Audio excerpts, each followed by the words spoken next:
È una data da segnare sul calendario per i dipendenti della IML. Il 14 gennaio 2020, alle ore 14, è convocato in regione il tavolo per discutere del futuro dell'azienda. La notizia è stata diffusa stamani nel corso del corteo dei lavoratori, poi ufficializzata dal sindaco di Casarza Ligure prima del Consiglio. Una nota di speranza in mezzo a tanti dubbi e perplessità. Alle 9 il corteo è partito dalla sede della IML, in testa i sindaci della Valpetronio, i lavoratori con le famiglie, i rappresentanti RSU di Fincantieri Ailex, i sindacati di categoria e di altri settori, commercio e pensionati.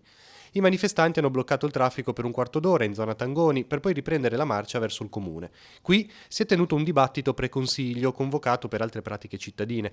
In sintesi è emerso il desiderio di sollecitare politica e azienda a trovare la strada che assicuri lavoro e continuità. Economicamente l'azienda è a zero, hanno spiegato i sindacati, può solo pagare il 50% dello stipendio di settembre, a fronte di 3 mensilità non ancora saldate e la 13ª.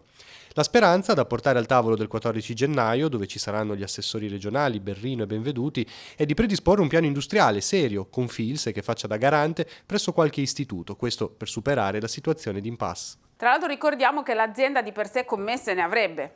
Sì, avrebbe delle commesse.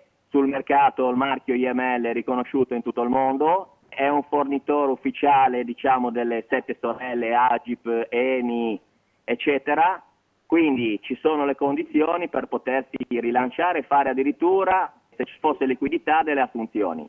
Quindi non possiamo farla morire, facciamo un appello a tutti perché si trovi anche alle banche, alle assicurazioni, perché l'assicurazione dovrebbe cercare di pagare il suo debito rispetto alla frana che è avvenuta il 13 aprile del 2018 e quindi dare liquidità a un'azienda che in questo momento è in fortissima sofferenza.